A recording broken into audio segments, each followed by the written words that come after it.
मुरादाबाद के प्रबुद्ध वर्ग के सभी आदरणीय लोगों को मेरा नमस्कार। मंचा से सभी लोगों से मैं मुखातिब तो नहीं हूँ, लेकिन रोहित जी से मेरा परिचय है, अनिल जी से मेरा परिचय है।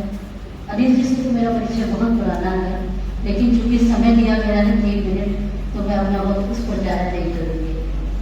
राजेश जी से मेरा ये दूसरा परिचय है, जिधर मंच पर परिचय हुआ, और मैं कहना चाहूँगी कि भारतीय संस्कृति के लिए जो आज टॉपिक या लिटरेचर हमें दिया गया है, उस लिटरेचर के हिसाब से जो जिगर किसी के अंदर होना चाहिए, उस संस्कृति के विभाग ध्वजवाहक राजेश जी भी हैं। मैंने जिगर मंच पर भी उनकी तारीफ की थी, और आज भी इस प्रोग्राम के जो ऑर्गेनाइजर हैं, उनको एक प्रोफेसर के नाते जो टॉपिक दिया गया है, मुझे भारतीय संस्कृति रक्षा अभियान। ओबियसली इस टॉपिक पर आप लोगों ने जो है चिंतन मनन किया होगा, और मैं मानती हूँ कि सुधीर जी शायद व्यक्तिगत रूप से मुझे नहीं जानते हैं, लेकिन मैं उन्हें व्यक्तिगत रूप से जानती हूँ, क्योंकि MIT के फाउंडर ईयर से इस संस्था से मैं जुड़ी रही हूँ। मुझे इस संस्था के जितने संस्थापक हैं, उनकी सोच, अरविंद जी के मैं बड़े सानिध्य में रही हूँ। आप सभी हमारी भारतीय संस्कृति के ध्वजवाहक हैं। आज यहाँ इस गोष्ठी का आयोजन उसकी इस संस्कृति को बचाने के लिए क्या करना है, उसके ऊपर शायद जैसे मैंने 2 वक्ताओं को सुना, उनके वक्ताओं को सुन के ऐसा लगा मुझे। तो मैं थोड़ा सा, ये मेरा अपना निजी सोच है, मैं कहना चाहूँगी कि हमारी संस्कृति पर कोई मामला नहीं हुआ है। अगर कहीं कोई डिटोरिएशन है किसी भी लेवल पर, तो मैं समझती हूँ कि वो हमारा व्यक्तिगत है। जैसा कि इस कार्यक्रम के बिंदु में पहला बिंदु है सामाजिक एकता, ऑब्वियसली यूनिट। समाज हमारे जो बनता है, उसकी बेसिक यूनिट होती है हमारा परिवार। उस परिवार से हमारा कॉलोनी बनती है, हमारा शहर बनता है, हमारा स्टेट बनता है, फिर हम उस राष्ट्र के परिचय देते हैं। तो अगर कहीं किसी सुधार की जरूरत है, अगर कहीं पर डिटोरिएशन हुआ है, तो हमारी बेसिक यूनिट पर हुआ है। और बेसिक यूनिट यानी परिवार पर अगर कहीं वहाँ हमारे सांस्कृतिक मूल्यों का विघटन हुआ है, तो उसके लिए जिम्मेदार हम स्वयं हैं। राजेश जी जैसा कह रहे थे कि उनकी इंडस्ट्रीज है, मैं भी मानती हूँ, जानती हूँ उनको पर्सनली। तो राजेश जी ने कहा कि भाई हमें कुछ खाली लोगों को चिन्हित करना होगा। मैं कहती हूँ खाली नहीं, हमें उन लोगों को चिन्हित करना होगा जिनको हम एनलाइटन कर सकें, जो दिमागी रूप से परिपक्व होंगे, वही हमारी संस्कृति के ध्वजवाहक बनेंगे। दूसरा बिंदु इसमें दिया गया है निर्बल वर्ग की सहायता। आज टेक्नोलॉजी का रोल है, हम ग्लोबल विलेज में रहते हैं।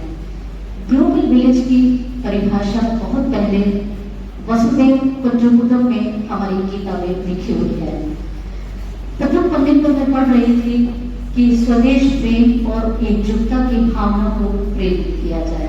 बेशक मैं भी इत्तेफाक रखती हूँ, विदाउट हार्मनी, विदाउट देश प्रेम आप किसी भी मिशन को अंजाम नहीं पहुंचा सकते हैं। ये देश प्रेम जागृत कैसे होगा? अगेन मैं व्यक्तिगत सत्याग्रह की बात करती हूँ। अगर हम सभी अपने रोल को सुनिश्चित करें, माताएं अपने रोल को सुनिश्चित करें। अभी कुछ दिन पहले गुरु पूर्णिमा गई थी, तो गुरु पूर्णिमा के ऊपर सोशल यूनिवर्सिटीज में, सोशल साइंस में बहुत कुछ लिखा हुआ था। कहीं लिखा हुआ था कि आज वैसे सनातन के हिसाब से अगर देखा जाए तो ये फुल मून होता है। मैं कहती हूँ, चूंकि मैं साइंस की प्रोफेसर हूँ, मैं एडवोकेसी करती हूँ साइंस की, और सनातन इत्तेफाक रखता है 100% इज अ साइंस। चूंकि ये साइंस से इत्तेफाक रखता है, तो मैं जब भी जिस मंच पर जाती हूँ, मैं हमेशा कहती हूँ कि माताएं अपना रोल सुनिश्चित करें। गुरु पूर्णिमा, गुरु प्लस पूर्ण प्लस माँ, माँ अपने आप में संपूर्ण गुरु है। तो क्यों ना इसकी शुरुआत हम अपनी बेसिक यूनिट अपने घर से करें। प्रथम विद्यालय से अपने बच्चों को शिक्षित करें, उसके बाद रोल होता है व्यक्तिगत। मैं प्रोफेसर हूँ, मेरी संस्था में 50,000 बच्चे 25,000 बच्चे पढ़ते हैं, तो मेरा गोल 25,000 बच्चों को एजुकेट करने का है। लेकिन वो हम तभी कर सकते हैं जब हम सेल्फलेस होकर कोई काम करेंगे। इसमें लिखा भी हुआ है कि लोग स्वार्थी और मौकापरस्त होते जा रहे हैं, तो यही एक की प्रॉब्लम है। हमें उन रूट कॉजेज पर ध्यान देना होगा कि आखिर प्रॉब्लम है कहाँ, क्यों हम इतना एनरिच होने के बाद भी हम विकसित देशों की श्रेणी में नहीं खड़े हो पा रहे हैं। विकसित होना यानी एक राष्ट्र के लिए एक सपना देखना, ये अपने आप में पेट्रियोटिज्म का सबसे उम्दा उदाहरण है। धन्यवाद अनिका जी, आपका समय बहुत बहुत धन्यवाद। क्योंकि सदन मैं शुक्रिया कहना चाहूंगी कि आपने इस मंच से मुझे गंभीरता से सुना। Thank you very much. जय हिंद, जय भारत। विचार विमर्श कर रहे हैं, तो इसलिए आपका भी बहुत बहुत धन्यवाद, बहुत बहुत आभार। सीधा विषय पर आते हैं कि धर्म की रक्षा कैसे की जाए, उसके क्या उपाय होने चाहिए। कुछ वक्ताओं ने बहुत अच्छे अच्छे सुझाव दिए, तो उसमें मेरा मानना यह है कि सबसे पहले तो जन जागरण जागरूकता जो है इसकी बहुत आवश्यक है, क्योंकि इस बात को जानते अधिकांश लोग हैं, लेकिन समय समय पर हमें किसी भी बात को करवाना है, मनवाना है, अगर आगे चलना है तो समय समय पर उसे याद दिलाना बहुत आवश्यक हो जाता है।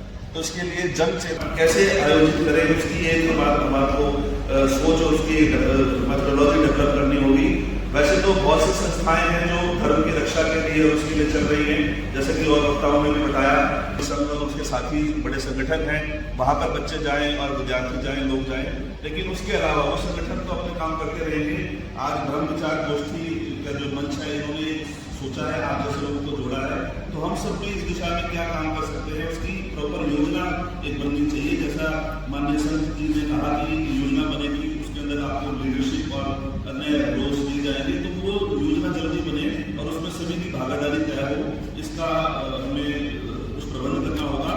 और सबसे ज्यादा अहम जो बात है वो जन चेतना जगाने की, बार बार गाँव में, मोहल्ले में, समाज में अपने घर बातों को बार बार दोहराने की, ताकि सभी व्यक्ति अपने धर्म की रक्षा के प्रति सजग हो, ईमानदारी से वो काम करें। और हमारे शास्त्रों में भी लिखा है कि धर्मो रक्षिता, मतलब जो धर्म की रक्षा करता है, धर्म यानी ईश्वर स्वयं उसकी रक्षा करता है। तो ये बात समझने और समझाने की आवश्यकता सभी को है, तभी इसी दिशा में कोई हम महत्वपूर्ण निर्णय जो है हम ले पाएंगे, सबको साथ में लेकर चल पाएंगे।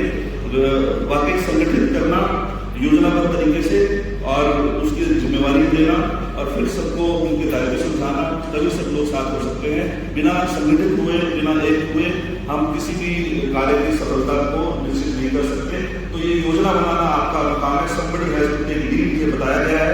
तो एज ए लीडर आप लोगों को मैं मंच को कहूंगा कि आप इस योजना को बनाकर, सभी बहुत अच्छे अच्छे लोग हैं, भाई साहब ने बहुत अच्छी बात की कि हर गाँव में, हर मंच में, हर मोहल्ले में ऐसे संवेदनशील और ऐसे ज्ञाता और ऐसे इच्छुक लोग, सेल्फ गवर्नमेंट लोग हैं, उनको चिन्हित, ताकि सब अपने अपने दायरे में इस बात को कर सके। मैं अपना व्यक्तिगत अनुभव बताता हूँ 1 मिनट के अंदर, कि वैसे तो मैं स्वयं से भी रहा, स्वयं से मेरा परिचय जो जुड़ा हुआ है 88 हो गया था, लेकिन उसके बाद किसी प्रोफेशनल और कारण हम बहुत सी उसमें भागीदारी नहीं ले पाए।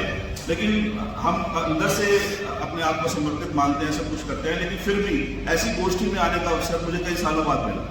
तो ये एक हमारी कमी है कि हम सब लोगों को बता नहीं पा रहे, सब लोगों को जोड़ नहीं पा रहे। इस दिशा में एक विचार किया जाए, और इसमें मेरा सुझाव है कि शिक्षण संस्थाएं सबसे अच्छा माध्यम है, कि जहाँ पर सबसे ज्यादा विद्यार्थी, आज का युवा, कल का नागरिक जो है वो शिक्षण संस्थानों से बनते हैं, वहां से निकलते हैं। तो सभी शिक्षण कोई इसका हल नहीं निकलेगा। इसका हल निकालने के लिए हमें नीचे स्तर पर जाना पड़ेगा। हमारी संस्था है श्री शीतली गुरुजी सेवा संस्थान, जो निरंतर मंगलवार और शनिवार को ग्रामीण क्षेत्रों में, ऐसे ग्रामीण क्षेत्र जहां तक पहुंचना बड़ा मुश्किल होता है, वहां जाकर